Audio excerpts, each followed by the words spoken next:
Então, tá bom, obrigado pela presença de todos. Vamos começar hoje. Hoje a gente vai discutir Romanos 7 ao 16. Então, são vários capítulos, a gente vai tentar cobrir da melhor forma possível. Meu conselho é que vocês realmente estudem em casa, porque não vai dar para a gente, né, discutir todos os aspectos importantes como gostaríamos.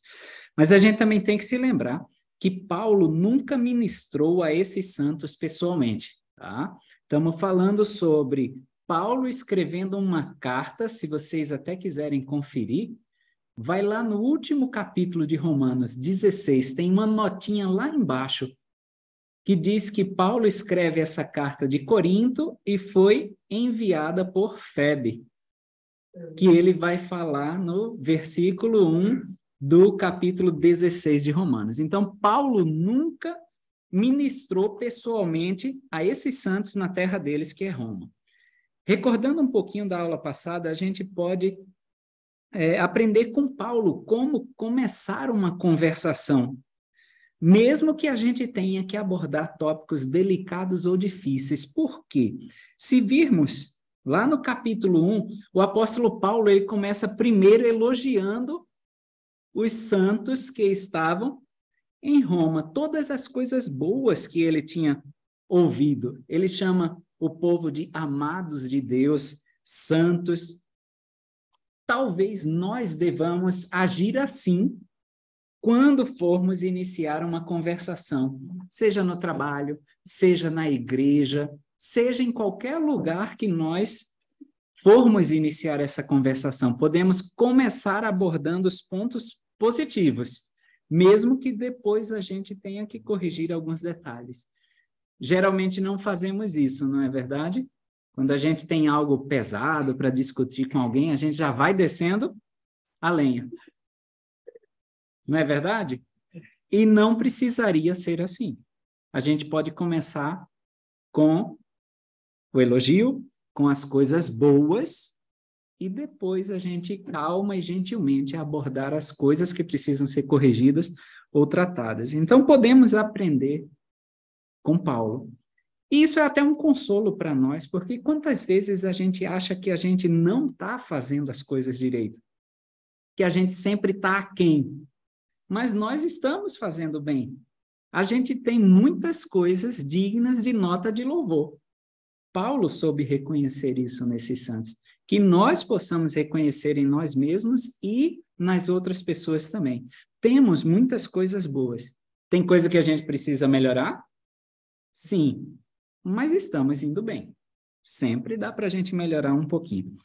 A gente está aí, nessa epístola, no final dos anos 50 depois de Cristo.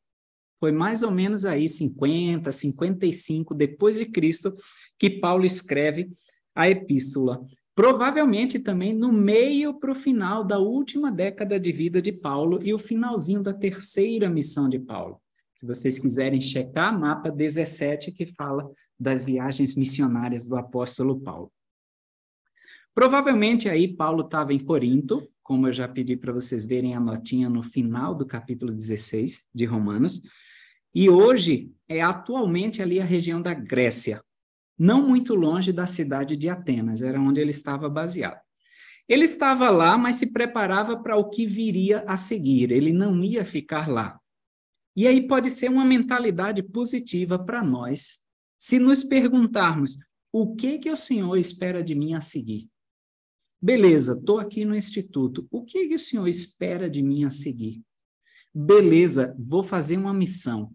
O que o Senhor espera de mim a seguir? Beleza, cheguei da missão. O que o Senhor espera de mim a seguir? Era essa a mentalidade de Paulo. Ele estava em Corinto, escrevendo para os romanos, e o que eu vou fazer depois disso? O que o Senhor espera de mim a seguir? E ele estava pensando muito maior, estava pensando muito mais além. Ele estava acostumado com aquela costa leste ali do Mediterrâneo. E ele estava pensando em expandir os horizontes, ir para a Itália e até mesmo ir para a Espanha. Se vocês quiserem conferir isso, está lá em Romanos 15, 24. Ele estava escrevendo essa carta já com a mentalidade de chegar na Espanha em sua viagem. Isso não acontece porque ele termina em prisão domiciliar lá em Roma. Mas ele já estava pensando adiante. O evangelho já estava sendo pregado há cerca de 30 anos. E ele desejava expandir esse campo missionário para esse oeste que ele ainda não tinha explorado nas suas pregações. E nós? Como é que a gente pode expandir o nosso campo de atuação missionária? Eu queria ouvir vocês mesmo. Como é que eu posso expandir o meu campo missionário? Ah, o meu chamado chegou, eu vou expandir para o Rio de Janeiro. Ok, mas não precisamos ter um chamado para expandir o nosso campo missionário. Como podemos fazer isso desde já? Eu tive uma experiência essa semana, onde o Murilo estava contando para uma colega de trabalho nossa que ia para o tempo de Brasília esse final de semana. Tá, mas o que tem a ver o tempo? Daí o Murilo saiu e tal, eu continuei falando, explicando, ela não estava dizendo nada. Assim. Aí eu, porque daí chegou um outro colega nosso de trabalho, se meteu na conversa, falou, não, porque eu vou fazer meu passaporte, não sei onde. Daí eu liguei e falei para eles, né, só para resumir a obra, assim, né? Contei para eles. Eu tenho descendência de luxemburguês. Mas como é que você sabe isso? Porque eu fiz história da família. Mas como assim história da família? E aí eu comecei a contar tudo que a gente faz. E ela disse, tá, mas como é que eu faço isso? Eu também quero. Eu também quero saber se eu tenho descendência, e não só pela descendência, quero saber das meus antepassados, que é uma coisa que eu sempre quis. Eu, tá bom, abre aí, fiz research. Ela abriu, daí eu mostrei minha árvore para ela, e aí ela se cadastrou assim, ó. Ela é gerente lá, então, Legal. ela pegou, se cadastrou lá na hora, começou a mexer. Daí ela disse, me ajuda a achar aqui meu avô. Quero achar meu avô falecido. Pá, chama o avô dela. Ela super... Nossa, eu torcendo isso. A gente Que legal. só achar ali um pouquinho, né? E dela, foi de primeira, assim, sabe? Veio que bom. E aí ela foi tentando, os outros foi um pouquinho mais dificuldade. Já tenho mais para você no final de semana.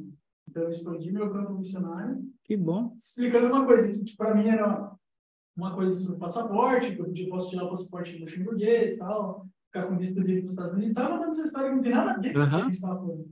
E aí, chegou nessa parte de compartilhar o evangelho através do... Então, às vezes, pode até ser uma mudança de assunto que a gente trataria do evangelho. A gente, às vezes, acha que falar do evangelho é falar do livro de Mormon, falar de Joseph Smith. Não. Começou com Family Search, história da família. E aí parece que foi uma atividade agora em setembro, aí, do Search, não estou sabendo muito bem, mas vai ter aqui. E aí, o que a gente vai fazer? Convidar ela para vir aqui. Que legal. Amarra certinho, faz a ideia. Muito bom. Expandir o campo missionário. Muito bom. Parabéns, muito bom. Obrigado por compartilhar, Emerson. Alguém tem mais alguma ideia de como a gente pode expandir? Agora que eu estou seguinte, qualquer oportunidade, eu falo na igreja, mas tipo, bem tranquilo, assim. No nosso trabalho, só fizeram crente da igreja, então é mais difícil. Só que daí, agora nesse, elas têm problemas pessoais, problemas emocionais, não sei o quê. Gente, qualquer coisinha já tá... Ai, cara, quando a gente fala de lá, sabe? Então, elas já pegam pra elas e gostam muito. E agora tem lá uma amiga minha que entrou e, nossa, gente, toda hora fala da igreja, e, tipo assim, de uma forma muito leve. Aí, esses dias, foi ontem, fez uma marca. Gente, mas é a mesma coisa com o Emerson. Ele, do nada, a gente estava falando do Rio de Janeiro, lá, que o bandido matou policial. Eu falei, pois é, eu vou para o Rio de Janeiro ser missionário da minha igreja. Boa! Assim, certo, eu falei, daí assim, a fala de genealogia. Tipo, ele já conhecia. Por causa da genealogia. Peguei que a gente escreva a conta para ele. Não, pera, isso eu preciso não fazer nada, eu sei tudinho. Que legal. Fala muito mais, porque hoje, sabe, não posso. Lá não. Que bom, que bom. Parabéns também, muito bom. Family Search é uma ferramenta poderosa. Curto bastante. Tranquilo, tranquilo. É propaganda grátis, né? Mais alguma ideia de como a gente expande? Eu posso dar algumas outras para vocês. Que tal a gente sentar junto daquele colega de trabalho que a gente não tem muito papo? Às vezes a gente pega o ônibus da empresa, senta sempre no mesmo lugar. Mais ainda, quantos de nós não sentamos no mesmo lugar na capela? Que tal se talvez essa sacramental, eu vou sentar no lugar oposto? A gente pode ter uma experiência missionária aqui dentro. né? Aqui dentro a gente pode ter. Então, obrigado pelas ideias de vocês, pelas experiências. Tem muito jeito da gente expandir, como Paulo, pensar mais além. Como é que eu vou pregar o evangelho a outras pessoas e de outras formas? Então, Paulo estava em Corinto, planejando ir a Roma, mas antes eles tinham uma obrigação para fazer. Ele tinha que ir para Jerusalém. E vocês sabem qual era o motivo que levava Paulo a ir a Jerusalém? Vamos checar rapidinho. Romanos 15, 26. Está aí o motivo pelo qual Paulo disse, ó, eu quero estar com vocês, mas antes eu tenho um negocinho para fazer lá em Jerusalém. Posso ler? Pode? Mas agora vou a Jerusalém para ministrar aos santos, porque pareceu bem a Macedônia e a Acaia fazerem uma coleta para os pobres dentro dos santos que estão em Jerusalém. Macedônia e Acaia hoje, atualmente, Turquia e Grécia, tá? Eram os santos daquela área. Eles decidiram fazer uma doação para os pobres que estavam em Jerusalém. E essa foi a designação de Paulo, se vocês quiserem cruzar com Atos 15, 26 e 27. No Conselho de Jerusalém ficou decidido que Paulo iria buscar essas doações e levaria, tá, para Jerusalém. 26 e 27. Atos 15, 26 e 27. O que está acontecendo agora, essa epístola, acontece cerca de 6, 7 anos depois dessa designação que ele recebeu em Atos 15. Ah, mas é muito tempo, né? Claro, hoje a gente pega um avião e está lá em questão de horas. Não era bem assim naquela época, ok? Por isso que as coisas levavam muito tempo.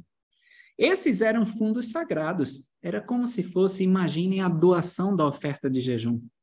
E como a gente lida com esses fundos sagrados aqui na capela, era a mentalidade de Paulo. Ele tinha que fazer a coisa da forma correta, com o companheiro e tal, como a gente lida aqui em dois, né? Sempre tendo testemunha. Hoje é tudo eletrônico, mas já foi aquela época que a gente lidava fisicamente com esse dinheiro. Então, também dá para comparar com a igreja que faz uma entrega para hospitais, algumas coisas grandes que, por exemplo, vai a autoridade da área, o Daniel agora, ele foi lá entregar não sei o que nos hospitais esses dias, ajudou com umas escolas aqui, então, assim por diante, então, talvez representar a igreja. Ok.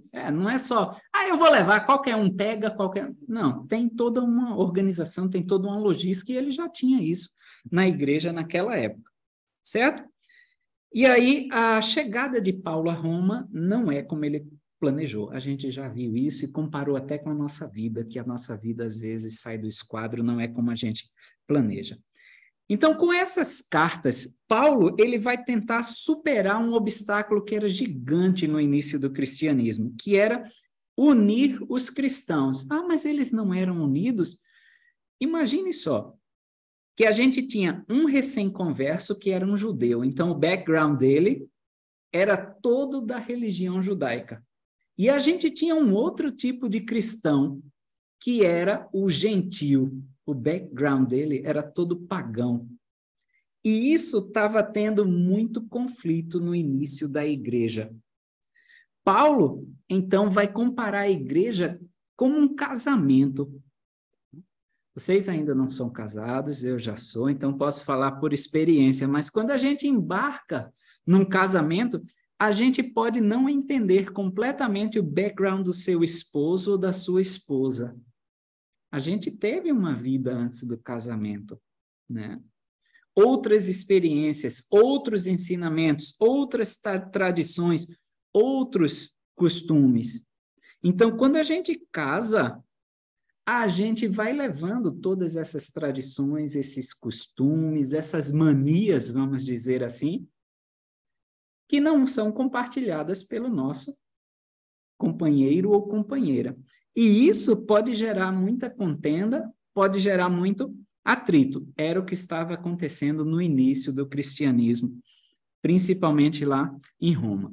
Esses backgrounds diferentes, gentio, judeu, estavam entrando em conflito e eles estavam disputando por essas visões diferentes que eles tinham do evangelho de Cristo e estava sendo muito nocivo para a igreja. Paulo, então, vai tentar agir como um mediador. E era como se ele estivesse dizendo, olha, o divórcio não é uma opção. Somos todos cristãos e devemos encontrar um meio de nos entendermos.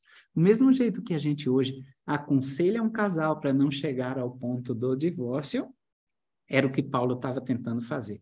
A gente não precisa de cisão, divisão na igreja. A gente precisa se unir, a gente precisa trabalhar essas nossas diferenças. Paulo, ele vai dar duas introduções sobre o que ele gostaria de falar com os romanos.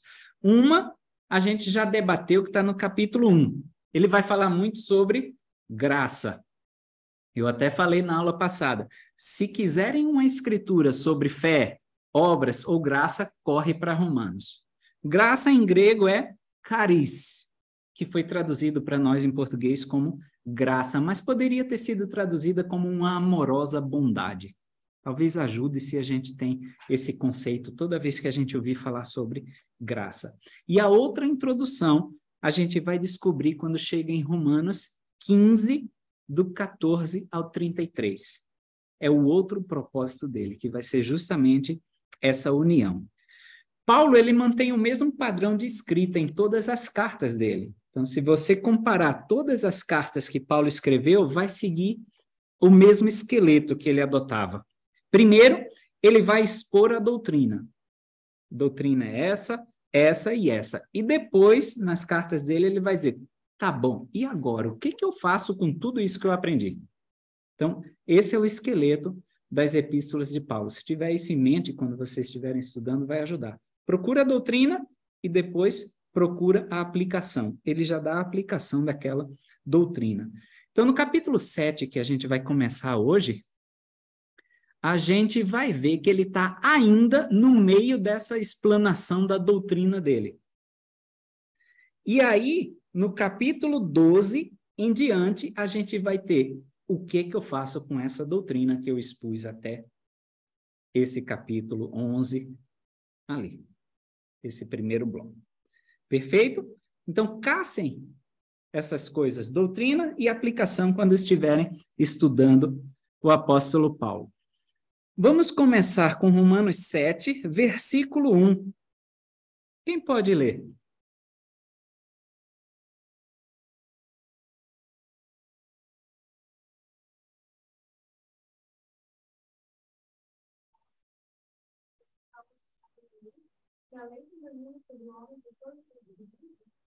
Beleza, então temos que identificar. Quem está falando? Paulo. Para quem ele está falando? Eu disse que tínhamos dois tipos de cristãos, os judeus e os gentios. Para quem ele está se dirigindo aí nesse capítulo 7? Para os dois tipos, mas especialmente os judeus, ó. Pois que falo aos que sabem a lei. Isso, então, eu estou falando agora para aqueles que têm o background da lei mosaica, aqueles que conhecem a lei. E aí, isso pode ficar bem evidente quando chegamos nos capítulos 8 e 9, porque ele vai usar muitas passagens do Velho Testamento, já que eles tinham o background da lei mosaica. E aí, essa pergunta que Paulo faz é, assim, fascinante. Por quê? Porque a gente já pode perceber o caráter temporário da lei. Como é que vocês conseguem inferir isso no versículo 1? Como é que a gente pode perceber esse caráter temporário da lei?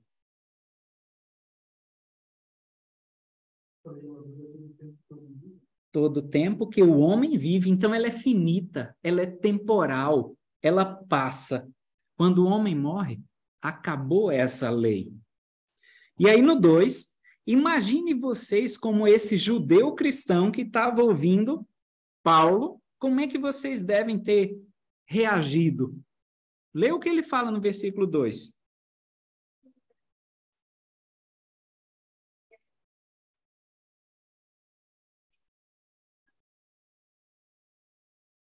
E aí você ouvindo isso vai dizer, pô, mas quer dizer que a lei que eu segui minha vida inteira está morta então, Paulo? Tudo que eu fiz até aqui, cresci aprendendo, cumprindo todos os rituais, acabou tudo? Não valeu de nada o meu esforço? Claro que não é assim e Paulo vai precisar esclarecer isso. Ele começa esclarecendo no versículo 4. Ele vai dizer que essa lei tinha um propósito, que não era a lei que tinha morrido. Vejam aí, ó. Quem é que estava morto? Não era a lei que estava morta. Quem é que estava morto? Isso. No versículo 4, ó, vós estáis mortos para a lei. Era o indivíduo que tinha morrido perante a lei.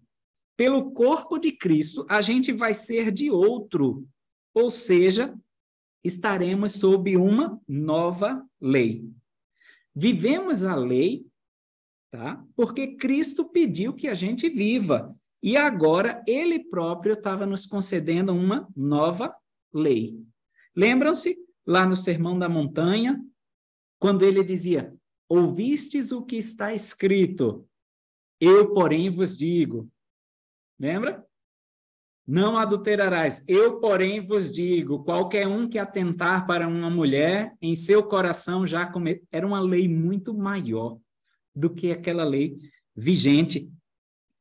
Quando ele também, na última ceia, disse, um novo mandamento vos dou, ou seja, uma lei maior. Então, o indivíduo que seguia aquela lei antiga, era ele que estava morto para agora seguir uma nova lei em Jesus Cristo, tá? E a sua expiação. Versículo 7. Quem pode? Que diremos, pois? É a lei pecado? De modo nenhum. Não, eu não teria conhecido o pecado senão pela lei. Porque eu não conheceria a concupiscência se a lei não dissesse, não cobiçarás. Concupiscência aí você pode substituir por cobiça. Eu não conheceria o que era cobiça se a lei não dissesse, não cobiçarás. Então, vamos tentar entender. Ele diz, é a lei pecado? Parece, se vocês até quiserem cruzar, que ele está ecoando segundo Nef 9. Pois coloca aí do lado e dá uma checada em segundo Nef 9. E aí lembra, Paulo, ele sempre cresce a tensão para depois quebrar as perninhas. Ele diz, de modo nenhum. Isso ele sempre usa nas epístolas dele. Não é assim que funciona. É o que talvez hoje a gente diga, só que não. Só que não é assim. Tá? Essa concupiscência em grego, epitímia, significa desejo pelo que é proibido, luxúria. E aí, o versículo seguinte vai estar relacionado a esse. Vamos ver o que diz o 8. Mas o pecado, tomando ocasião pelo mandamento, operou em mim toda sorte de cobiça, concupiscência, porque sem a lei estava morto o pecado.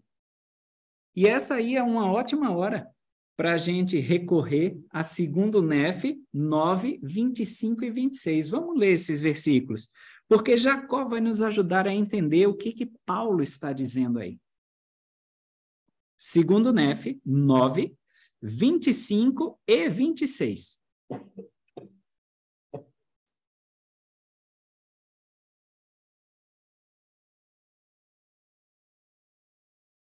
Eu, portanto, na lei. E onde nenhuma lei é dada, não há castigo. E onde não há castigo, não há condenação. E onde não há condenação, as misericórdias do Santo Israel têm poder sobre eles, por causa da expiação, por serem libertados pelo poder de Deus. Pois a expiação satisfaz as exigências de sua justiça sobre todos a quem não foi dada a lei. Sendo assim libertados da tirania do monstro, morte e inferno, e do diabo e do lago de fogo e enxofre, que é tormento sem fim. E são restituídos àquele Deus que lhes deu alento, que é o santo de Israel. Muito bom. Então, viram aí, onde não há lei, não há pecado. Cobiça só é pecado porque a lei diz, não cobiçarás. Então, quando ele diz aí, é a lei pecado? Não, a lei não é o pecado, mas por causa dela existe o pecado. Se não tivesse dado nenhuma lei, não existiria pecado. E aí, o pecado, se aproveitando, é o que ele diz o 8, por causa do mandamento, ele diz, quero ferrar com a turma. Então, eu vou operar nele toda a sorte de cobiça. Porque agora é crime você cometer a cobiça. É isso que Paulo está brincando com as palavras. Se a gente não conhece a lei, a gente não está sob a condenação dessa lei. Concordam comigo? Sim. Não temos o conhecimento, não é condenável. Então, para nós, é algo muito simples e fácil de aceitar, mas para um judeu daquela época, eles tinham um pensamento muito restrito de que a lei de Deus estava sobre todos os homens. Não tinha uma sombra na mente dele que dissesse que alguém não teria a lei de Deus. Eles nem concebiam isso. Eles achavam mesmo que todo homem tinha essa lei de Deus na sua mente. Sabemos que não é o caso. Então, era muito difícil deles entenderem isso que Paulo estava tentando ensinar. E a lei dizia exatamente quando alguém estava certo ou errado. Concordam? Não adulterarás, não dirás falso testemunho. Faça isso, faça aquilo, e agora Cristo ele vai dar uma lei maior por conta da expiação dele. E era uma lei muito mais espiritual. Não era amarrada no faça isso, faça aquilo, não faça isso, não faz aquilo. É tanto que aí no 6 ele diz, para que sirvamos em novidade de espírito e não na velhice da letra. Então a lei dizia, faz isso, era muito simples seguir. Aí Cristo chega com a lei maior, eles ficaram todos perdidos. Não, negativo, não dá para a gente entender isso. E a gente pode perceber a complexidade do texto porque a tradução mais extensa de Joseph Smith da Bíblia é justamente de Romanos 7. Foi a que ele fez a tradução mais longa, o maior número de correções, o maior número de adendos inspirados ou comentários para que pudéssemos entender. Então, se a gente for lá em auxílios de estudo, eu sei que a gente não vai muito lá, mas deveríamos ir mais. Vamos lá em auxílios de estudo, apêndice da tradução de Joseph Smith. Acharam aí? E aí vamos ver a tradução de Joseph Smith de Romanos 7. Tem aí, né? TJS Romanos 7, do 5 ao 27, que ele vai fazer essas correções. Achou? Sim. Então, vamos lá. Também vou estar com vocês na tradução de Joseph Smith, apêndice da tradução de Joseph Smith, Romanos. E aí vamos ver os versículos 14 a 16. 14, 15 e 16. Porque bem sabemos que o momento é espiritual, mas quando eu estava sob a lei, ainda era carnal. Só um minutinho. Por que era carnal? Porque a lei era temporal, como a gente já estabeleceu desde o versículo 1. Por todo o tempo que o homem vive. Era uma lei temporal, portanto, carnal. Continua, 15. Mas agora,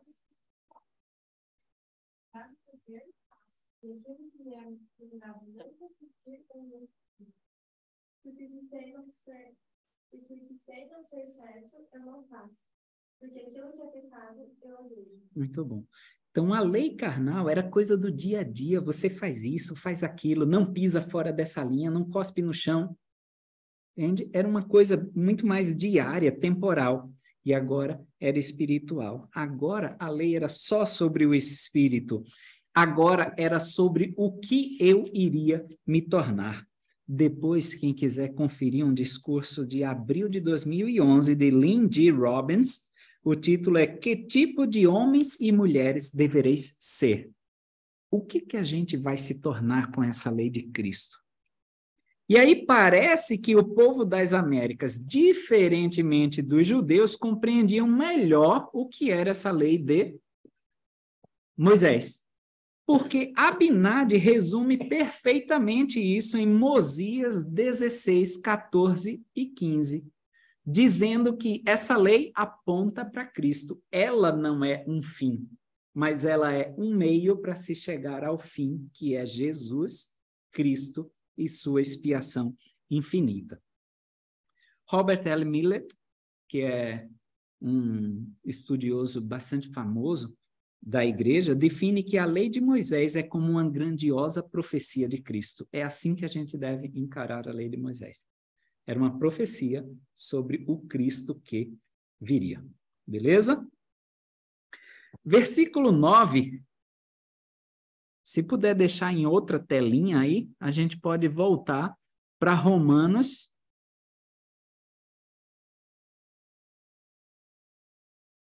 7, versículo 9. Quem pode ler? Que eu, em algum tempo, decidi, mas, no mandamento, ele viu o pecado.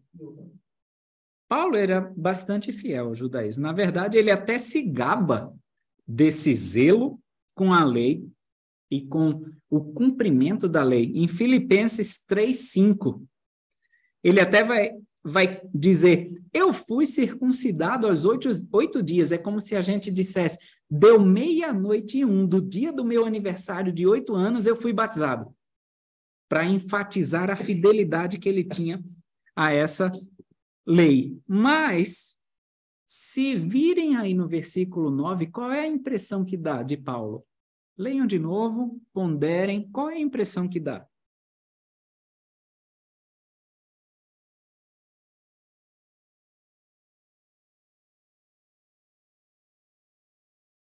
Ele está falando que ele não tinha lei, né? Ele era pecador. E agora ele tinha recebido a lei. Ok, concordo, mas lembre-se que eles eram circuncidados com 8 dias de vida. Então, desde o 8º dia de vida, ele já seguia a lei. Certo. Não parece que Paulo se afastou um tempinho? Sim. Não parece que ele talvez deu uma escorregada ou deu uma amolecida nesse judaísmo? Porque ele diz, eu sou fariseu, eu aprendi com Gamaliel. E aqui ele diz, em algum tempo eu vivia sem lei. Então, parece que ele dá aquela escorregada. Parece até que ele se sente vivo. Não é isso que o pessoal fala para nós? Ah, deixa essa igreja, parece que nem você vive. Parece que nem tem vida, é só para essa igreja, igreja, igreja. E aí ele diz, vindo o mandamento, reviveu o pecado e eu morri. Estou com uma dúvida. Manda. Eu não sabia, eu não confundi. Mas esse não é o mesmo Paulo que era Saulo? Sim. É ele mesmo. Ok. Esse cara, eu confundi. Não, é ele mesmo. É ele mesmo. Aí você talvez esteja se confundindo. Bom, mas como é que ele era um judeu e ele estava ajudando a matar cristão, perseguir cristão? Era uma heresia ser cristão. Era totalmente contra a lei de Moisés. Não contra, mas era uma lei maior, como a gente vinha discutindo. E Paulo vai entrar em muitos problemas justamente porque está ensinando o evangelho de Cristo e não a lei mosaica. Então, o bicho era realmente fiel, mas chegou uma época da vida que ele deu aquela amolecida. Como talvez a gente, em alguns momentos, a gente não está com aquela fidelidade toda. Vamos ser sinceros, né? Aos mandamentos do Senhor. Só que ele percebeu que precisava sacrificar alguma coisa. É tanto que ele diz, vindo o mandamento, reviveu o pecado e eu morri. E ele sacrificou a única coisa que ele podia sacrificar, que era o desejo dele. O desejo dele de servir a Deus e guardar os mandamentos. Eu não posso continuar nessa vida. Ok, sábado, agora 7h15 da noite, quase. Puxa, eu queria estar na sorveteria, talvez. Queria estar lá no Girafas, né, com os amigos. Queria estar no WhatsApp com a guria que eu estou conversando, o guri. Mas a gente sacrifica esse nosso desejo para servir a Deus e me aguentar aqui. Concordam? Paulo realmente ele tinha, então, empatia por aqueles santos. Ele sabia o que eles estavam passando com essa história de novos mandamentos, uma nova lei. Ele sabia como era ficar sem a lei e voltar para ela. Então, há momentos em nossa vida que a gente pode realmente perder um pouco do compromisso com o evangelho. Mas, como Paulo, sempre poderemos retornar. Todos vocês já viajaram com GPS. Quando a gente pega um caminho errado, o que é que ela faz? Geralmente é ela, né? Mas tem a voz masculina também, quem preferir. Ela diz o quê? Ela não xinga a gente. Ela diz, vamos recalcular? Vamos dar um jeito. A gente consegue voltar para o caminho certo. E é isso que o Evangelho está dizendo. Vamos dar um jeito. Eu não estou... não, aí não, né? Eu gosto quando ela é gentil e diz, vamos recalcular a tua rota? Vixe Maria. Não, aí não. Eu gosto dela bem gentil, dizendo, eu vou recalcular a rota para você, mesmo você. E aí a gente pode ver, se quiserem aí filosofia, leiam Romanos 7 com carinho em casa, porque a gente pode aprender muito de Paulo. Principalmente aí do versículo 17 ao 27. Eu queria que a gente passasse para a tradução de Joseph Smith, já tem uma outra telinha aqui aberta, de Romanos 7. A gente vai ler o capítulo 19, porque é comparável com esse versículo 18. Quem pode ler? Tradução de Joseph Smith, Romanos 7, 19.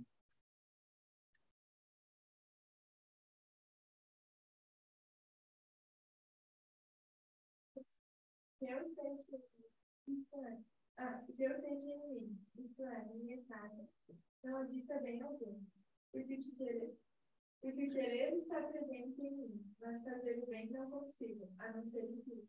Aí vocês assistem a aula hoje, eu também me preparei para a aula. O querer está em mim, mas fazer o bem eu não consigo. Sai daqui animado, é hoje que eu mudo minha vida. Aí eu fechei aqui a capela, virou ali a esquina. Já está xingando o outro, né? A conversa do WhatsApp já é talvez não tão sadia e por aí vai. E Paulo, ele sofria disso também. Olha, o querer está comigo, eu saio da sacramental com aquela vontade, da aula de instituto com aquela vontade, mas fazer o bem não consigo, a não ser em Cristo. E aí Paulo vai perguntar, quem é que vai me redimir? Ainda na tradução do Joseph Smith, versículo 26. Quem me livrará do corpo desta morte? Ele até diz, eu sou um homem miserável. Quem é que iria redimir Paulo da morte física e espiritual? A lei era temporal. E o que ia significar para mim quando essa vida terminar? Quem é que vai me redimir? Se a lei é só no tempo que o homem vive, temporal, quem vai me redimir? E a resposta a gente vê em Romanos 7, aí, 27. Quem pode ler? Tradução de Joseph Smith mesmo. Graças a Deus, por intermédio de Jesus Cristo, nosso Senhor. Então, para que assim como a mente eu mesmo sirva a lei. É o momento Josué de Paulo. Escolhei hoje a quem servais. Eu vou escolher a Jesus Cristo. Então, que a gente possa ter o nosso momento de Josué. E essa ideia de servir com a carne a lei do pecado, que lemos no versículo 26, mas servir com a carne a lei do pecado, ó homem miserável que eu sou, é expressa nos manuscritos do Mar Morto. E um que é conhecido é chamado de regra da comunidade. Quem quiser pesquisar depois, o título do manuscrito é 1QS11. Era de acordo com as cavernas que eles descobriam que eles davam esse título. E já era algo, parece, conhecido deles. Foi escrito cerca de 100 ali, antes de Cristo, 100 a 50 antes de Cristo. Então, provavelmente os judeus tinham conhecimento desses manuscritos. E diz o seguinte, quanto a mim, pertenço à humanidade perversa. Esse é um pergaminho conhecido como regra da comunidade. Quanto a mim, pertenço à humanidade perversa, à companhia da carne injusta. Quanto a mim, se vacilo, as misericórdias de Deus serão minha eterna salvação. Se vacilo por causa do pecado da carne, minha justificação será pela justiça de Deus que perdura para sempre. Quando minha agonia cair sobre mim, ele libertará minha alma das profundezas e guiará meus passos para o caminho. Quanto a mim, minha justificação está em Deus. Em sua mão está a perfeição do meu caminho e a retidão de meu coração. Ele apagará minha transgressão por meio de sua justiça. Da fonte de sua justiça está a minha justificação. Deus os deu, filhos dos homens, né? Aos seus escolhidos como uma possessão eterna e fez com que herdassem a porção dos santificados. Era uma ideia corrente já entre os judeus.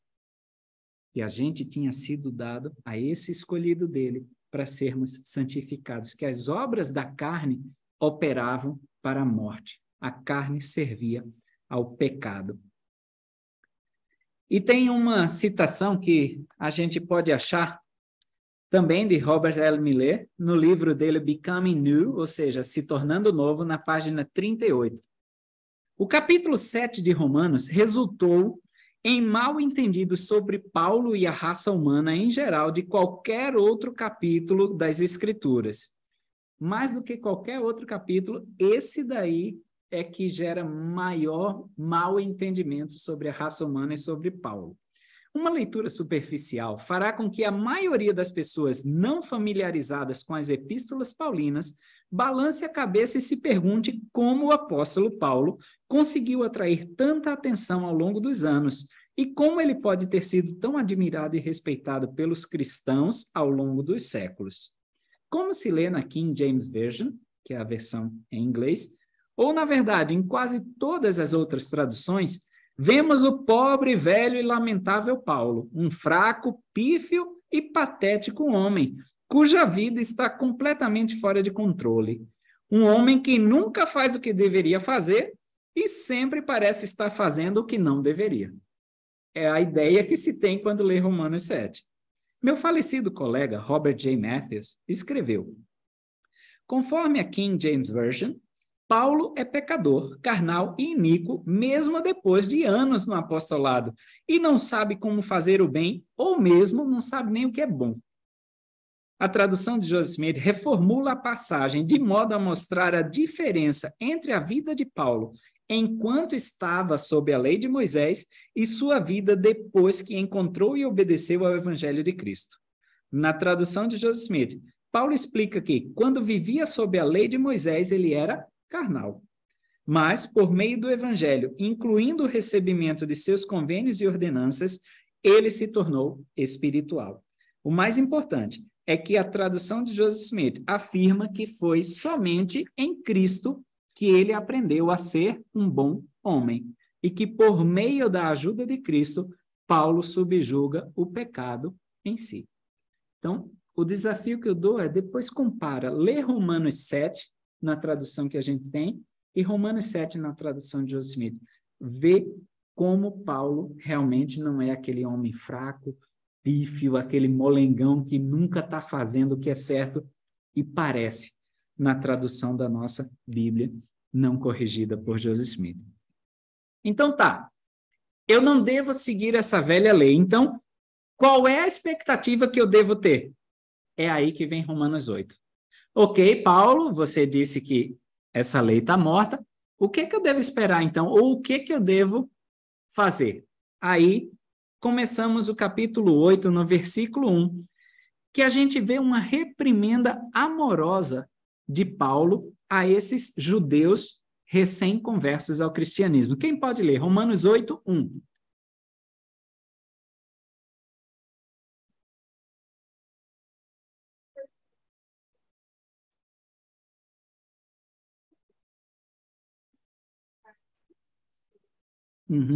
Não há condenação para esses judeus cristãos que não estavam seguindo a lei. No 2, a gente vê que Jesus Cristo nos dá a lei do Espírito de vida, porque a lei do Espírito de vida, estão vendo aí? Em Cristo Jesus me livrou da lei do pecado e da morte. Então, agora é a lei de Cristo Jesus, que é de Espírito de vida, me livrando daquela lei que era pecado e morte, aquela lei carnal.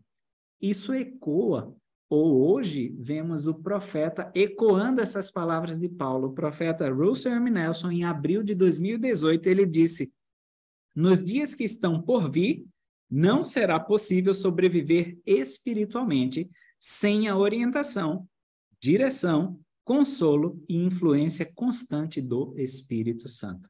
É esse espírito de vida, essa lei do espírito de vida que nos rege hoje. Era sobre isso que Paulo falava. Devemos viver de uma maneira que o espírito sempre esteja presente. E aí, boa parte da estrutura do capítulo 8 é o que a gente vai fazer para receber esse espírito? Já que o profeta, o apóstolo Paulo e o profeta de hoje em dia está dizendo que a gente não pode sobreviver sem a influência do espírito, o que a gente precisa fazer? Versículo 3. Quem pode ler? Porque era impossível ao lei, porquanto estava enferma pela carne, Deus, enviando o seu filho em semelhança da carne do pecado, e por causa do pecado, condenou o pecado na carne. Vamos entender esse versículo. Por que a gente pode viver pelo Espírito? Por que o Espírito pode nos vivificar e nos ajudar? Por causa da expiação de Jesus Cristo. O Espírito Santo, ele não faz nada independente da expiação de Jesus Cristo. O Espírito Santo, ele amplifica a expiação de Cristo feita por nós. E é por isso que a gente deve viver a nossa vida de maneira que o Espírito esteja sempre presente. Isso é sumarizado aí, desce um pouquinho no versículo 6. Porque a inclinação da carne é morte, mas a inclinação do Espírito é vida e paz. É por isso que é a lei do Espírito da vida. Essa lei maior de Jesus Cristo nos dá vida e paz. A gente pode cruzar esse versículo com 2 Nefe 9:39. E vocês vão lembrar quando eu citar um trechinho que ele diz: ter mente carnal é morte, e ter mente espiritual é vida eterna. Então, cruzem lá, se vocês quiserem, 2 Nefe 9:39, com esse versículo 6, Romanos 8:6. E aí também parece a escritura que a gente citou na aula passada, Mosias 3:19, porque o homem natural é inimigo de Deus e sê-lo-á para sempre, a não ser que ceda aos influxos do Espírito. Isso é vida. E aí, versículo 7, ele continua no mesmo tema. A inclinação da carne é inimizade contra Deus. O homem natural é inimigo de Deus. Mosias 3:19. Nossos olhos devem estar focados na glória de Deus e não nas coisas terrenas. E o mesmo se dá no cumprimento da lei. Discutimos também a aula passada. A gente cumpre a lei porque é ela que me conecta a Jesus Cristo. Ou eu estou cumprindo só porque eu tenho que cumprir. E aí eu tenho uma citação de Brigham Young no Journal of Discourses, volume 12, página 104. Não há dúvidas de que se uma pessoa viver de acordo com as revelações dadas ao povo de Deus, terá o Espírito do Senhor para conhecer sua vontade e guiá-lo no cumprimento de seus deveres, tanto temporais quanto espirituais. No entanto, estou convencido que, neste aspecto, vivemos muito aquém deste nosso privilégio. A gente pode muito mais, pode receber muito mais revelação do Espírito do Senhor, se adequarmos nossa vida a Ele. E não é isso que a gente pede todo domingo naquela mesa ali? O que a gente pede? Para que possam ter sempre, está repetido nas duas orações, na do pão é sempre consigo, na da água, para que possam ter o teu Espírito, ok? É isso que a gente sempre está pedindo.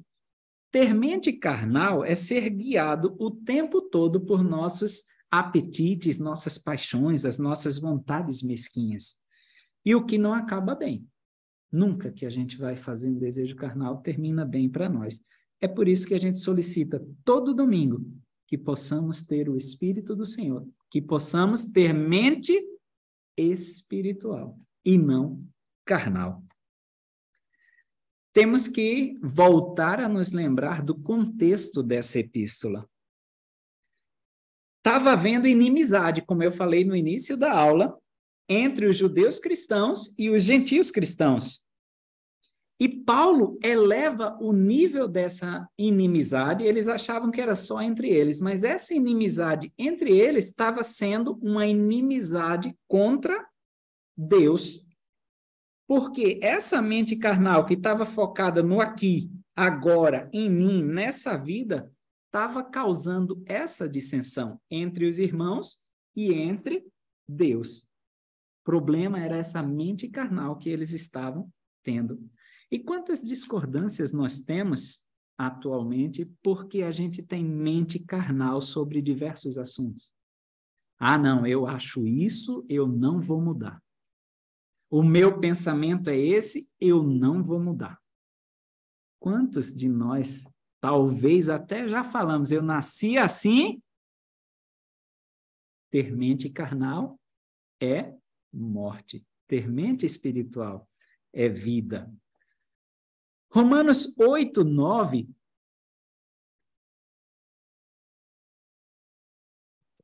Quem pode ler?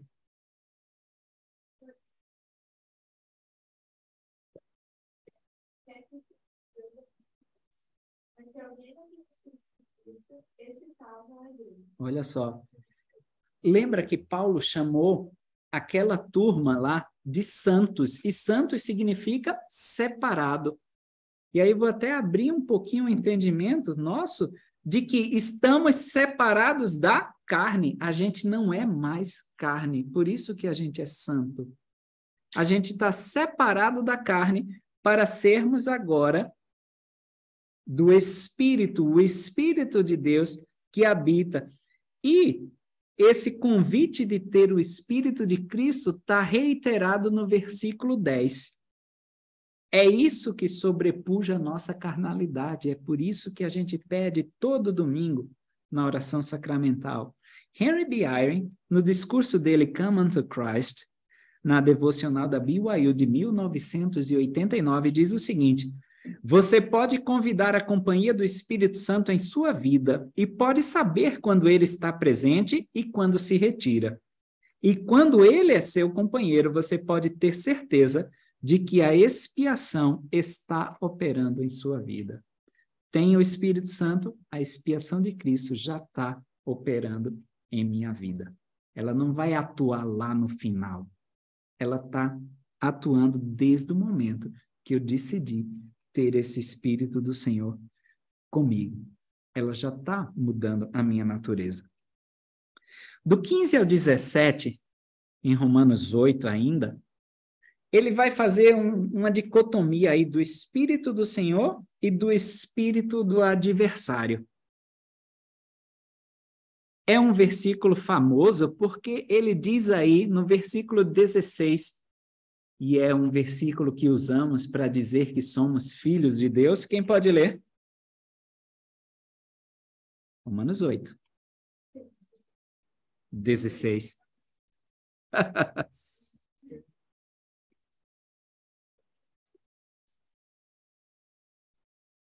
Então, esse Espírito de Cristo conversando com o nosso Espírito diz, nós somos todos da mesma família.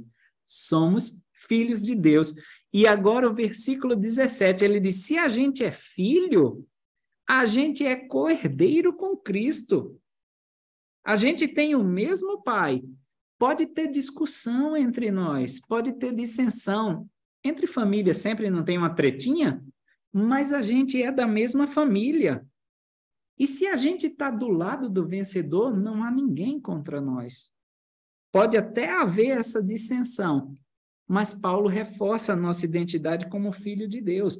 Naquela época, não importa se era judeu cristão ou gentio cristão, são filhos de Deus.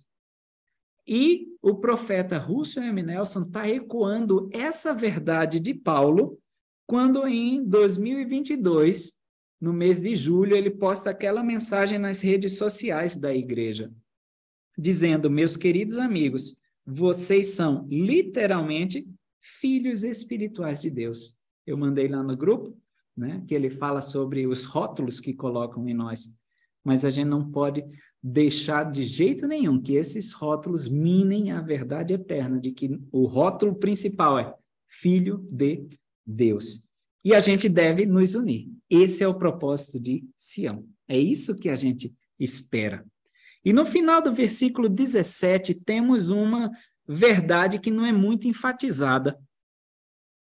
Acharam aí, ó? Se porventura com ele padecemos, para que também com ele sejamos glorificados. Aqui parece que a salvação é uma experiência compartilhada. Eu sei que a gente sobe nesse púlpito aqui e sempre diz a salvação é individual, né? Mas parece que é uma experiência compartilhada. E há diferentes modelos no Novo Testamento para a gente explicar essa expiação. Eu vou citar alguns e vocês vão reconhecer. Primeiro, a gente tem o modelo da redenção.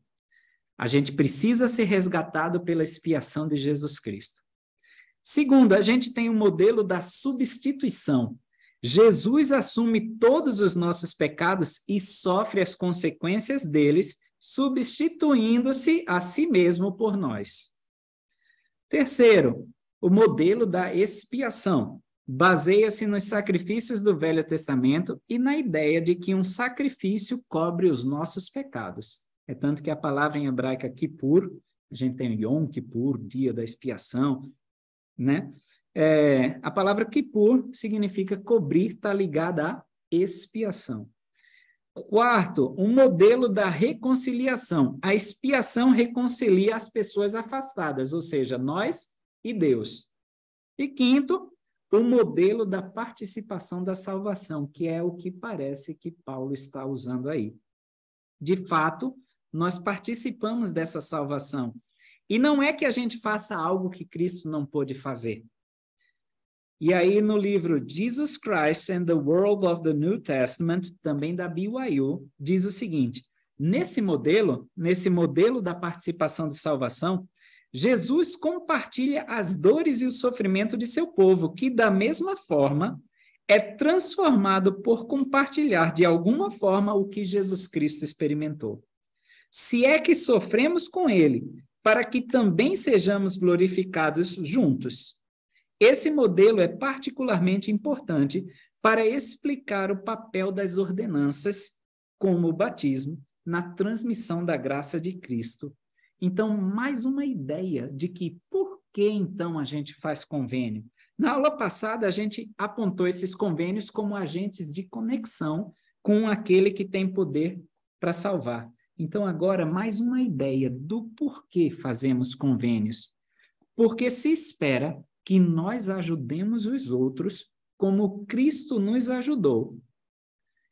Participamos não porque as ordenanças ou as obras que realizamos façam algo que Cristo não pôde fazer, mas porque estamos ajudando, participando do trabalho de salvação. Sou eu que ministro o batismo pelos outros, sou eu que ministro as ordenanças do templo pelos outros, somos todos nós que participamos desse trabalho. Como Jesus Cristo fez a expiação por nós, agora eu tenho que participar da salvação de outras pessoas. É um modelo bem interessante, depois a gente pode conversar mais sobre esse modelo de explicar a expiação. Versículo 18, ele vai falar sobre as aflições. E Jesus Cristo sofre tudo porque ele tinha consciência de que a glória viria para ele e para nós. E até que ponto a glória também faz parte desse sacrifício expiatório? É desse modelo de participação, nós e Jesus Cristo na salvação, que vem o versículo aí 31. Quem pode ler o versículo 31, famoso, todo crente conhece esse versículo e tem um adesivo. Se Deus é por nós, quem será contra nós? Se a gente está no mesmo time de Deus, quem prevalecerá contra nós? Que é, se vocês clicarem aí na notinha de rodapé A, é a tradução de Joseph Smith. Quem é que vai prevalecer contra nós? Quando a gente nos torna co-herdeiro de Cristo, com Cristo, e com toda essa família, a gente está do lado do vencedor. Não tem nada que possa nos parar. E Paulo segue a ideia de que nada, nem essas diferenças ideológicas do começo da igreja entre judeus e gentios cristãos, pode e nem deve nos separar do amor de Cristo. Está lá no versículo 35. Quem nos separará do amor de Cristo? Ou seja, ele está dizendo nada. Não é uma diferença de pensamento, uma discordância de doutrina que vai nos separar do amor de Cristo. Não deve, não é uma posição política, não é uma posição ideológica, não é uma ideia minha carnal que vai me separar do amor de Cristo. E por quê? Versículo 28. Sabemos que todas as coisas daqueles que são chamados segundo o seu propósito. Ok. Muito bom. Quer ler Doutrina e Convênios 115, que você linkou?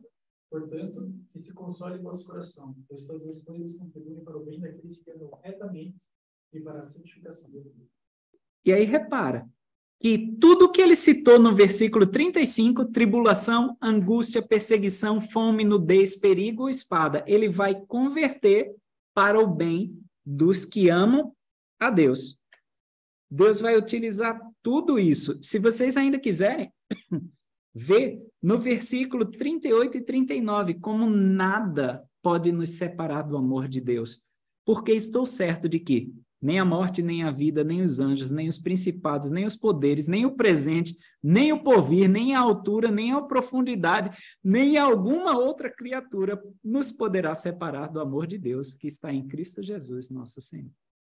A gente não deve deixar nada nos separar desse amor de Deus. Os versículos aí do 19 ao 21, a gente já debateu quando falou sobre o sofrimento de Cristo no Getsemane, em Lucas 22, 42 a 44. Depois eu deixo o linkzinho da aula aqui em cima, vocês podem clicar lá, para ver que toda a criação inteira, ansiava pela expiação de Cristo. Nos versículos 24 e 25 de Romanos 8, Paulo vai discorrer sobre a esperança da salvação. Como a gente já viu, por exemplo, que Abraão creu contra a esperança. É isso que ele vai falar. Nos versículos 29 e 30, Paulo demonstra conhecimento da vida pré-mortal. Vamos ler esse porque às vezes causa confusão. Quem pode ler?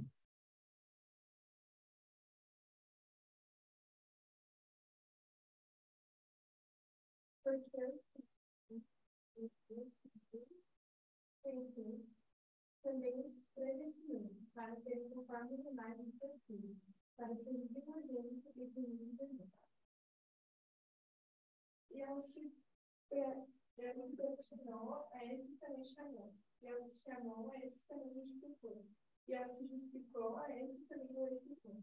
Predestinou aí, vocês podem ler como preordenou. É isso realmente que quer dizer o grego, tá? Preordenar, designar de antemão. Então, ele diz aí que ele já nos conhecia antes e ele nos designou para uma obra aqui. É o que popularmente o mundo diz. Qual é a sua missão aqui?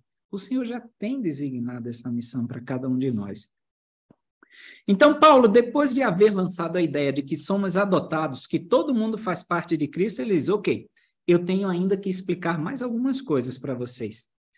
Vemos em todo o Velho Testamento que Deus enfatiza quão peculiar é o povo judeu. Ele faz questão de deixar isso bem claro para todas as outras nações, que o povo escolhido dele é o judeu, o povo do convênio de Israel, que por terem nascido aí no convênio e aceitado esse mesmo convênio, por meio daquelas ordenanças, eles tinham certas bênçãos prometidas. E aí a pergunta que Paulo tenta responder é, tá bom, isso tudo é maravilhoso, tal, mas a gente sabe que o povo judeu é o povo escolhido de Deus. Então, onde é que esses gentios vão se encaixar nisso? Onde é que esses gentios vão se encaixar nas promessas que ele fez para mim, que sou judeu? E é aí que vem o capítulo 9. É essa ideia que ele vai tentar explorar no capítulo 9. Ele vai jogar aí todas as escrituras que o povo judeu conhecia, a Torá, a lei, os profetas, os escritos, a sabedoria, é a divisão dos livros em hebraico, e vai mostrar várias vezes que Deus ele tem um plano, um propósito e uma promessa para os gentios. Enquanto os judeus ali estavam dizendo, não, nós é que somos o povo do convênio, Paulo diz, olha para as escrituras. Elas dizem que o que o Senhor sente em relação às outras nações está lá. E Paulo vai corrigir essa ideia, justamente mostrando na lei dos judeus a importância dos gentios. E aí o resumão desse capítulo a gente pode achar em Romanos 9:15. Quem pode ler? Escrito diz a Moisés, compadecer-me de quem me compadecer, e terei misericórdia de quem eu tiver misericórdia. Essa é uma citação de Êxodo 33:19, ou seja, lei de Moisés, coisa que eles amam, Moisés. E ele diz, eu tenho misericórdia de quem eu quero ter misericórdia. Então, é Deus que julga quem é digno ou não do convênio, não eram eles, os judeus. No 24, ele ainda vai dizer que Deus é um Deus de todos, não só dentre os judeus, mas também dentre os gentios. Esse é o tamanho do Deus que eles serviam. Não era só um Deus do povinho ali judeu, mas era de todas as nações. Dúvidas? Então, no capítulo 10, Paulo vai admoestar os judeus que eram tão zelosos a guardar a lei que eles devem ter este mesmo zelo para seguir a Jesus Cristo. Vejam aí no versículo 2, lhes dou testemunho de que tem zelo por Deus, mas não com entendimento. Vocês seguem muito bem a lei, mas não com entendimento. Os gentios, eles também estavam tentando seguir a Deus, mas também, como os judeus, sem entendimento. Eles não tinham todas aquelas leis para guiá-los, eles estavam tentando seguir do jeitinho deles. Então, com essa falta de entendimento, tanto os judeus quanto os gentios fizeram o melhor que podiam. Vejam aí no versículo 3. Quem pode ler o versículo 3?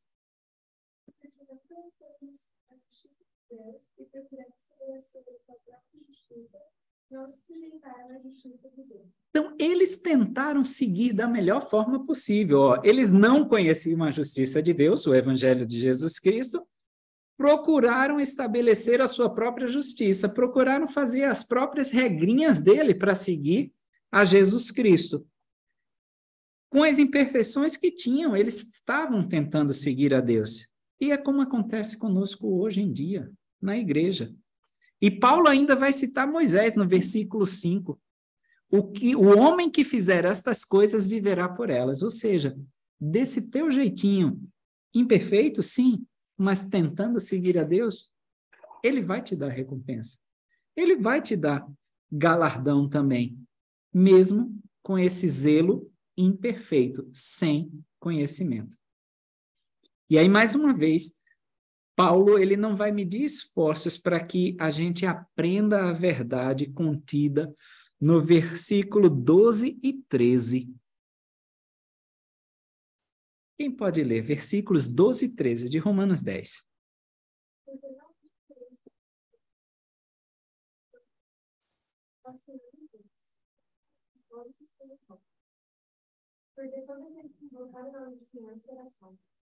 Eu acho que era essa mentalidade tão fechada dos judeus que levou Jesus Cristo a contar a parábola dos trabalhadores da vinha. Lembram?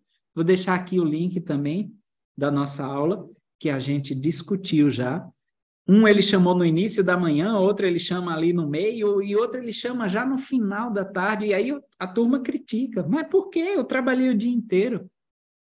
É mais uma vez essa ideia, dizendo, não, eu tenho misericórdia de quem eu quero ter misericórdia. Eu sou o Deus de todos, não há diferença daquele que começou às 6 da manhã trabalhando comigo, do que com aquele que entrou 5 da tarde, faltando um pouquinho de nada para terminar o expediente.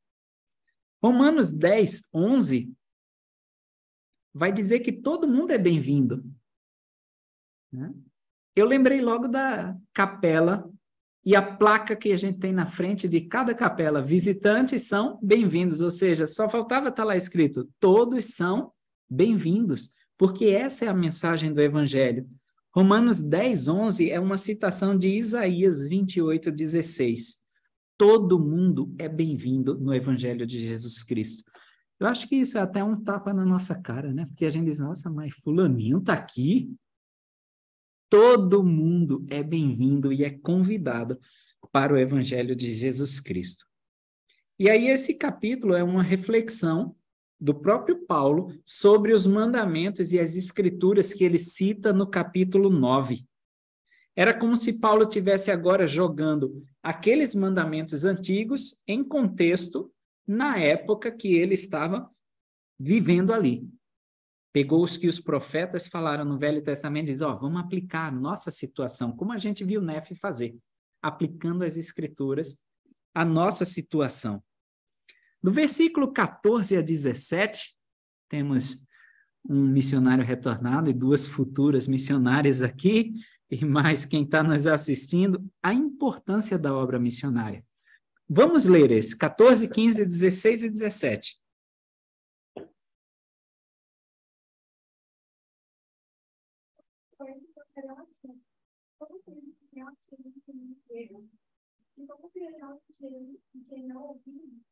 E como ouvirão se não há império? E como pregarão se não forem enviados? Como está escrito, quão formosos são os pés que conhecem o Evangelho da paz, e que anunciam alegres novas de coisas boas.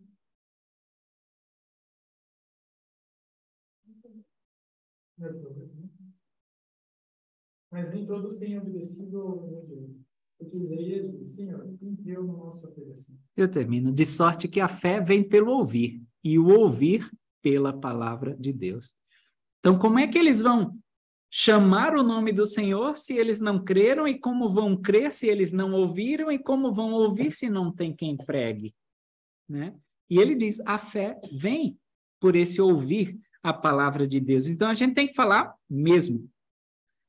Romanos capítulo 11, do versículo 1 ao 12, Paulo continua com essa aplicação das escrituras para o dia dele, para a situação em que ele estava observando lá em Roma. No 13, Romanos 11, 13, Paulo ele vai se enxergar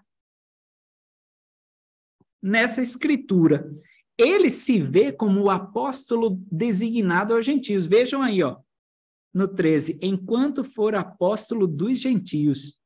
Ele se vê assim, e ele repete essa ideia em Romanos 15, 9, que é uma citação de Salmos 18, 49 a 50. Então, provavelmente, Paulo estava se vendo nessa escritura, como cumprimento dessa escritura de Salmos. E é uma abordagem positiva das escrituras que talvez a gente deva ter. Então, o mesmo aconteceu na restauração. Enquanto Joseph Smith estava traduzindo e recebendo revelação sobre as 3 testemunhas, Martin Held já se adiantou e disse, já tem aí quem são essas 3 testemunhas, eu queria ser. Então, essa talvez seja uma abordagem que a gente possa ter nas escrituras. Quando a gente estiver lendo uma profecia, a gente pode se perguntar, eu posso cumprir essa profecia? Como é que eu posso cumprir essa profecia? Quais profecias nas escrituras eu quero ajudar a cumprir?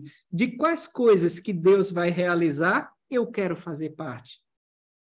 Talvez a gente possa olhar assim, como Paulo teve essa proatividade, como Martin Harris teve essa proatividade. Continuando aí no capítulo 11, Paulo vai lançar uma alegoria da oliveira que parece muito com a alegoria da oliveira contida em Jacó, capítulo 5. Dos versículos 16 a 26, vai falar sobre um enxerto de uma oliveira brava. Então, não duvido nada, quando Paulo, nessa epístola dele falou sobre uma oliveira brava, aí os judeus, ó, são os gentios. Aí sim, ele está falando sobre os gentios. Mas não é assim. Porque no lugar aí dos ramos que foram quebrados, vejam no versículo 17, alguns ramos foram quebrados. Outros foram enxertados. E essa palavra quebrado vai aparecer no versículo 17, no versículo 19 e 20. Mas a gente não precisa interpretar isso, tá, como aquele que se afastou. Por quê? Porque esse quebrado pode ser qualquer um de nós. A palavra aí em grega, eklao, significa desconectado ou dobrado, mas não cortado, separado. Sabe quando...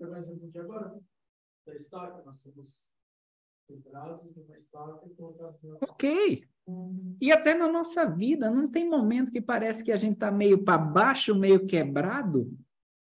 Sabe quando você tenta quebrar um galho que ele não se solta da árvore, mas ele fica quebrado? Ele continua conectado. Esse galho continua conectado à árvore, está quebrado, mas não está separado da árvore. E a única palavra que nos dá a ideia dessa separação completa, que é copto, que é cortar fora, remover, está nos versículos 22 e 24. Então, a gente não pode nos separar da árvore de Israel. A gente não pode se cortar fora. É preciso de autoridade para sermos cortados da árvore de Israel. Por algumas atitudes nossas, alguém com autoridade pode nos cortar da árvore de Israel, como o próprio Cristo. Mas nós não podemos, eu não quero mais isso, não vou mais fazer parte. Eu posso estar quebrado, mas continuo conectado. Então, aqui, Paulo passa a mensagem de que ninguém está tão afastado, está tão longe, que esteja totalmente desconectado do poder nutritivo que é Jesus Cristo. Nós não estamos além do alcance dele. Ok. Como um vaso quebrado, eu acho que é o discurso dele. Ok. É essa a ideia que Paulo está passando. Ninguém está tão distante que Cristo não possa resgatá-lo e trazer para perto. E aí Paulo ele não quer que tenha sombra de dúvida nenhuma no que ele está ensinando. Por quê? Ele já estava tendo problema quanto a isso. Tá? O pessoal já estava dizendo, ele está querendo destruir o modo de vida dos judeus. Muitas fofocas já circulavam sobre os ensinamentos deles. Para não ter problema, eu vou dar o significado dessa alegoria que eu dei para vocês. Vocês não vão poder sair daqui interpretando do jeito que vocês quiserem, porque dá ruim para mim. E eu quero que vocês entendam. Então, ele dá, no versículo 25 e 26, ele já vai dar a interpretação dessa alegoria. E aí a palavra que foi traduzida no versículo 25 como endurecimento, em inglês é blindness, que seria cegueira. Então, os judeus não podiam dizer que a árvore já estava pronta, terminada com eles. A gente é a árvore de Israel, está tudo pronto. Porque haveria um momento em que a plenitude dos gentios seria acrescentada a essa oliveira de Israel. Então, ele não podia dizer a árvore está completa porque ela não interessava, não estava, e não interessava aí, o que eles achavam. Como ele fala no 25, para que não sejais sábios em vós mesmos, não interessa o que vocês acham que sabem. Sou eu que estou no comando e essa árvore ainda não está pronta, diz o Senhor. Eu ainda tenho que colocar os gentios. Deus ainda tinha muito mais trabalho para fazer naquela árvore de Israel. E a gente pode ficar cego pelo que a gente acha que já sabe. Quantas vezes a gente não fica cego pelo que achamos que já sabemos? Isso eu já sei, ninguém muda a minha opinião. Podem cruzar com 2 Nef 9:42. E o problema não vai ser o uso da filosofia ou do nosso entendimento. A questão é se a gente está usando isso para ficarmos cheios de orgulho e que nos cega e que faz com que nós causemos dissensão entre os irmãos. Esse é o problema. E Paulo estava muito preocupado que eles recebessem esses ensinamentos da forma correta, ou seja, pelo Espírito, com o Espírito correto. Porque se assim fosse, se eles receberem com o Espírito correto, se eles tivessem recebido, quando a gente também recebe com o Espírito correto, a gente faz aquela mesma pergunta que Mateus 26, 22 registra. Porventura serei eu, Senhor, na última ceia, quando ele disse, um de vocês vai me trair. Ah, foi Zezinho, mas falou, não, será que sou eu, Senhor? Será que sou eu que tenho que melhorar? Em que eu posso ser melhor? Quando a gente recebe a mensagem com o espírito correto. Então, o fim desse capítulo 11 aí é o término dessa primeira parte doutrinária, como a gente viu no início da aula, da Epístola de Paulo. A aplicação vem agora, do 12 ao 15.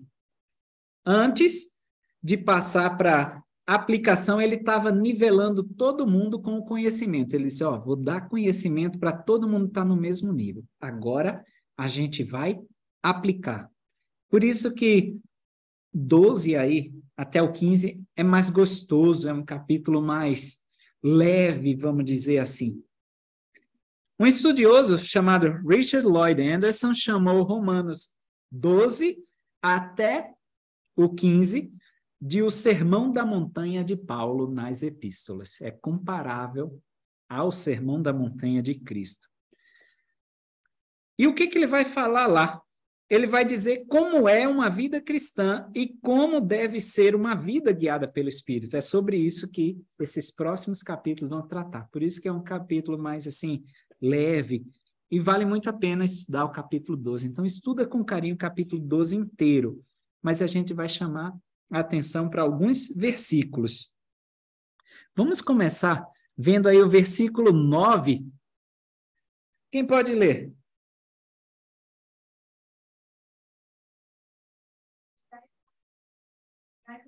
Tá vendo? É a prática do que ele estava ensinando. O 10.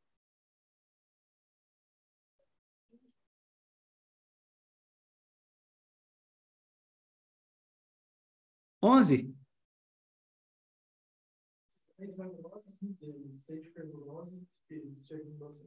Alegrai-vos na esperança, sede pacientes na tribulação, perseverai na oração. 13.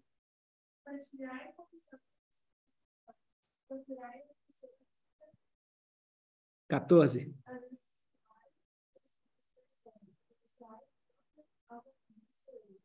15. Lembra algum outro versículo para vocês? Eu sei, Mosias 18, do 8 a 9. Não é o convênio batismal? Chorar com os que choram, estar dispostos a carregar os fardos uns dos outros. E o versículo 15 aí também pode ser cruzado com Lucas 15, 6. Quando o próprio Salvador, na parábola, diz, alegrai-vos comigo, porque já achei a minha ovelha perdida. Alegrai-vos com os que se alegram, chorai com os que choram. Então, depois deem uma lidinha com muito carinho aí nesses versículos, porque é bem interessante. No versículo 20 e 21, vocês podem cruzar com Provérbios 25, 21 e 22. Porque é engraçado que ele vai dizer, ó, se o inimigo tiver fome, dá de comer. Se tiver sede, dá de beber. Porque fazendo isso, amontoarás brasas de fogo sobre sua cabeça. Sabe quando você fica com vergonha, que fica ruborizado, as orelhas ficam quentes? É essa a ideia de amontoar brasa sobre sua cabeça, tá? Quando você paga o mal com o bem, a pessoa fica com vergonha e aí ela fica ruborizada. Era essa a ideia que eles tinham, amontoar brasas sobre sua cabeça. E aí Boyd K. Packer diz o seguinte, a verdadeira doutrina, quando compreendida, muda atitudes e comportamentos mais rapidamente do que o estudo de atitudes e comportamentos. É a doutrina que vai fazer essa mudança, a gente pagar o mal com o bem. E é o que Paulo resume no versículo 3. Pela graça que me é dada. Se vocês virem aí no versículo 3 de Romanos 12, pela graça que me é dada. E ele diz, não devemos nos comparar. No próprio versículo 3. Quem pode ler o versículo 3? Digo a cada um de vós que não pense em si mesmo, além de convém, mas que saiba com temperança contar a medida da fé que Deus repartiu a cada um. Não pense muito de si mesmo. Não pense mais de você do que o que realmente você é. E aí a gente tende a comparar, mas comparação não ajuda o progresso de ninguém. A gente só precisa, como ele diz aí, ó, no 3, saber com temperança, pensar com temperança. Qual é a medida que Deus me deu? E aí, cruzando com o versículo 16, devemos ser unânimes entre nós, olhando todos com este mesmo sentimento de benignidade e compaixão. Aí em Romanos 11, 25, a gente viu, não sejais sábios em vós mesmos. Então, eu não tenho que me achar a última bolachinha do pacote, porque isso nos enche de orgulho e a gente perde a oportunidade de ajudar outras pessoas. Porque ele não merece, ele não se esforça, é bem feito, e aí perdemos de ser guiados pelo Espírito. Romanos 13, 1 e 2, vocês podem cruzar com a regra de fé número 12. Alguém lembra de cabeça? 12ª regra de fé? Não. Cremos na submissão, presidentes, governadores e magistrados, como na obediência, honra e manutenção da lei. Nós cremos isso, e é baseado em Romanos 13, 1 e 2. Porque Paulo está se referindo tanto à liderança física como à temporal, incluindo a religiosa. Os romanos, eles estavam desconfiados dos cristãos, porque corria muitos boatos de que os cristãos iam causar uma rebelião, iam se revoltar contra Roma. Então, Paulo está dizendo, negativo, nós somos obedientes às nossas autoridades civis, sejam elas quais forem, a gente é obediente. E isso também vale para o campo religioso, porque no versículo 4, a palavra em grega de ministro aí é diácono. A gente usa aí, que significa autoridade divina. Quantas vezes aqui na igreja nós somos rápidos em criticar os nossos líderes? As autoridades que são constituídas sobre nós aqui na igreja. E se a gente fica envolvido demais nessa história de ser juiz, júri, carrasco, a gente não vai viver a bondade que Paulo falou, o tipo de amor que Paulo falou em Romanos 12.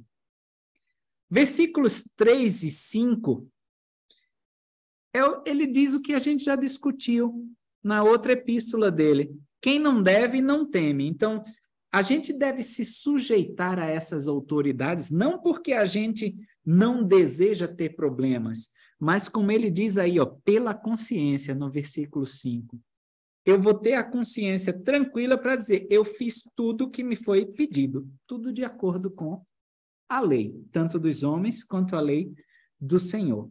Então, isso se aplicava diretamente à época que Paulo vivia, porque eles estavam frequentando a sinagoga, mas muitas vezes eles não estavam se sujeitando à autoridade daquele rabi, por exemplo, que estava presidindo a sinagoga. É como a gente, hoje, às vezes aqui na igreja. A gente até vem para a igreja, mas a gente não aceita muito o que o presidente fala, não aceita a reprimenda, se ele tiver, ou o conselho que ele tem para nós. A gente deve ser humilde e nos submeter, porque Deus vai usar essas coisas para o nosso bem. Tudo contribui para o bem daqueles que amam a Deus. Perfeito? Versículo 8 é a única dívida que a gente pode ter. Qual é?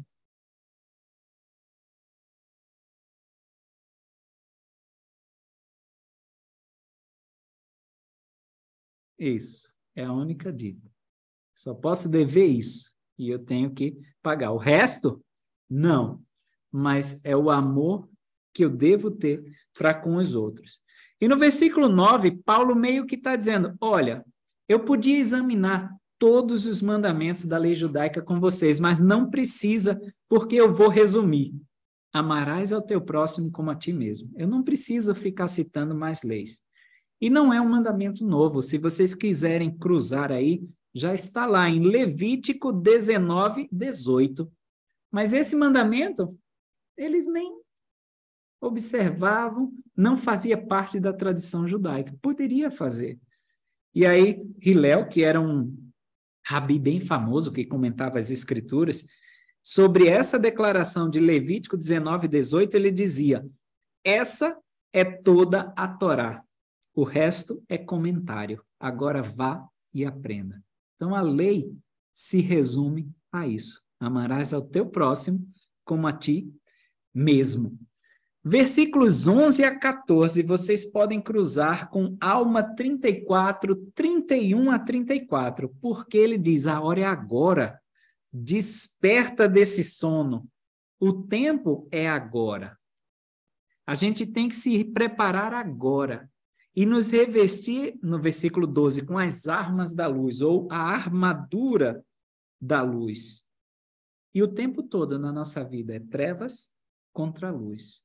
E talvez eles tivessem, como eu já falei, conhecimento daqueles manuscritos do Mar Morto, porque diz o seguinte, voltem-se para trás e fujam deles, pois são a congregação dos ímpios. Todas as suas obras estão em trevas. É a sua obra e todos se estabeleceram como um refúgio da mentira. A sua força é como fumaça que se desvanece e toda a sua vasta assembleia é como palha que sopra desolação. Então fazia sentido quando Paulo estava falando isso daí, de chegado o dia, das obras da escuridão. E Marion D. Hanks, na Conferência Geral de outubro de 1976, no discurso dele, More Joy and Rejoicing, ele diz o seguinte, em todas as escrituras, a expectativa mais elevada é expressa pelo Senhor e seus apóstolos. Acreditar, se arrepender, obedecer às ordenanças, andar na luz do Espírito, perseverar com fé, sim, mas também manifestem seu discipulado em civilidade, gentileza, terna compaixão, bondade, consideração, paciência, tolerância, recusa em condenar, perdão e misericórdia. No livro de Romanos, lemos que os discípulos devem ser bondosos uns para com os outros, com amor fraternal, chorar com os que choram. No que depender de nós, viver em paz com todos os homens. Andai honestamente, não se deixem vencer pelo mal, mas vençam o mal com o bem. Certo? Tudo isso a gente aprende aqui em Romanos 13. Romanos 14, versículo 1, ele vai falar daquele que está enfermo na fé. Essa palavra enferma pode ser traduzida como fraco. E aí vocês já podem cruzar com Doutrina e Convênios 84, 106, que diz, se algum de vós é forte em espírito, que ajude aquele que é fraco em espírito. E quem é fraco e forte? Eu acho que somos todos nós. Há momentos que a gente está fraquinho. Há momentos que a gente está bem fortinho na fé. A expectativa é receber ajuda quando eu for fraco e oferecer ajuda quando eu estiver forte. Essa é a essência do convênio batismal, lembram? Chorar com os que choram. Carregar os fardos daqueles que precisam. Horas eu estou fraco, horas eu estou forte.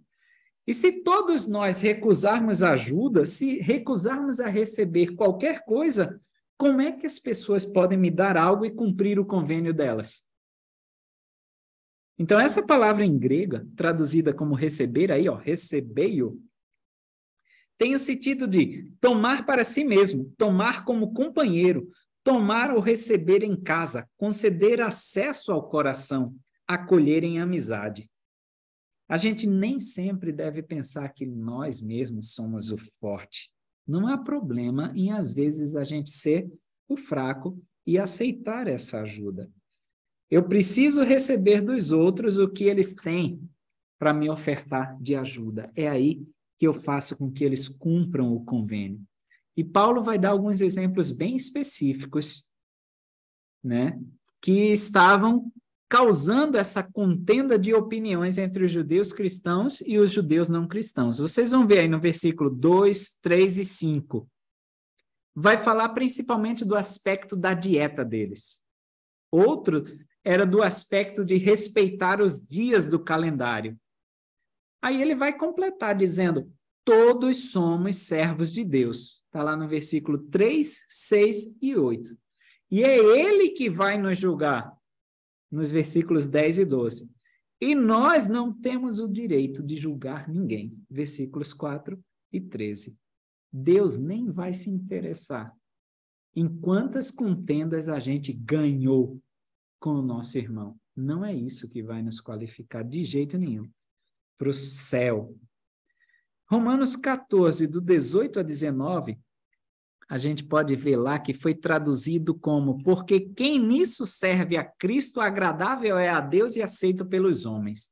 Uma tradução melhor pode ser: quem serve a Cristo desta maneira é agradável a Deus e estimado pelos homens. Então, não se trata só de servir a Cristo ou fazer a obra, mas é fazer sem se exaltar, sem ficar esperando o reconhecimento e sem pensar: tá vendo? Eu estou certo, ele estava errado. Não. A gente deve apenas servir de modo que traga paz e alegria. E a gente pode lembrar do discurso do presidente Russell M. Nelson, na última conferência agora, de abril de 2023, que ele falou sobre os pacificadores. Podemos até cruzar com Mosias 27, 4. Se vocês lerem lá o versículo, vão ver que as pessoas estavam comprometidas a não deixar que as coisas destruíssem a paz que desejavam. Elas próprias estavam comprometidas a não ter essa paz abalada. E nesse capítulo específico de Romanos 14, a refeição, ou seja, o que eles comiam ou deixavam de comer, é que estava sendo um ponto de contenda. E Paulo aí está dizendo: não vá para a igreja e coma algo que ofenda o próximo que está ao seu lado, mesmo que isso não seja errado. Então, tem coisas que a gente deixa de fazer, mesmo ainda estando certas, para não ofender a outras pessoas. Por exemplo, nós vivemos num país que a maioria segue ao catolicismo. E aí, na sexta-feira santa, o que eles comem? Peixe. Aí lá vai eu fazer churrasco na minha casa. É errado? Não. Mas para que outros não se ofendam, eu me restringo a fazer certas coisas. É o que a gente vê aí no versículo 15. Se por causa da comida se contrista teu irmão, já não andas conforme o amor. Não destruas com a tua comida aquele por quem Cristo morreu. Não destrói com essas coisinhas pequenas aquele por quem Cristo morreu. Jesus ensinou isso. Quando Pedro disse, ou perguntaram para ele: é lícito pagar tributo a Roma? Aí ele diz: olha, vamos pagar. E o motivo, ele deu em Mateus 17, 27, para que os não escandalizemos. Disse: a gente não vai ofender esses irmãos, vamos pagar. Eu não precisaria, porque eu sou dono de tudo, mas vamos pagar para não escandalizar esses seus irmãos, esses meus irmãos, esses filhos de Deus. Então, por que ofender aos outros sem necessidade alguma, gratuitamente? Não precisa. Devemos ser esse tipo de pacificador. Nos capítulos 15 e 16, Paulo vai dar 5 títulos diferentes para Deus. Eu vou dizer aqui para vocês podem marcar nas suas escrituras. Romanos 15, 5, ele chama Deus de paciência. No versículo 5 também de Romanos 15, Deus de consolação. No versículo 13 de Romanos 15, Deus de esperança.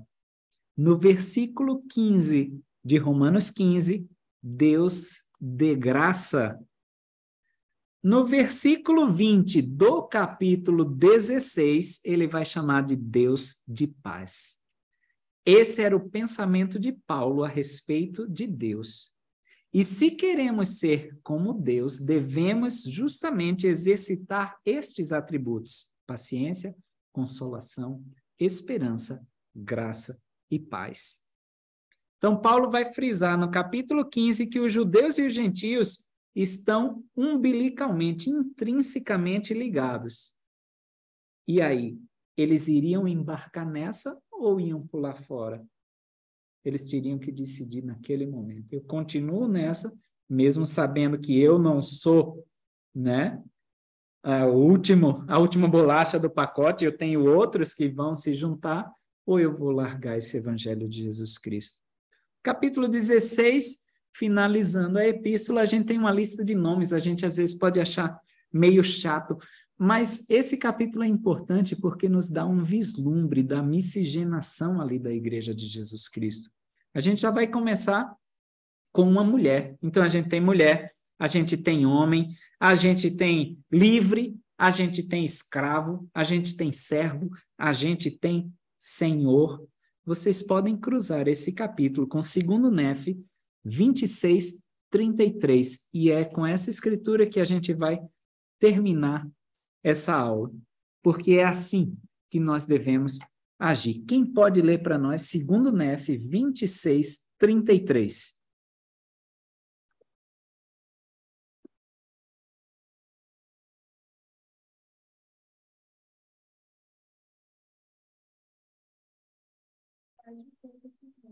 Porque ele faz o que é bom para os filhos dos homens, e não faz coisa alguma que não seja clara para os filhos dos homens. E convida todos a virem a ele e a participarem de sua bondade. E não repudia quem quer que procure, negro e branco, escravo e livre, homem e mulher. E lembra-se dos pagãos, e todos são iguais perante Deus, tanto judeu como gentio. Então, que a gente possa ser exatamente assim, né? Ele está convidando todo mundo. Todos são bem-vindos. Se ele não julga quem participa do evangelho dele, por que eu tenho que julgar? Que nós possamos realmente exercitar essa benignidade amorosa, que foi traduzida como graça. Que a gente possa exercitar muito mais isso em nossas vidas, é o que Paulo estava esperando de toda a igreja e que o Senhor espera de nós hoje. Dúvidas? Perguntas? Reclamações? Então, obrigado pela presença de todos e eu deixo essa aula em nome de Jesus Cristo. Amém.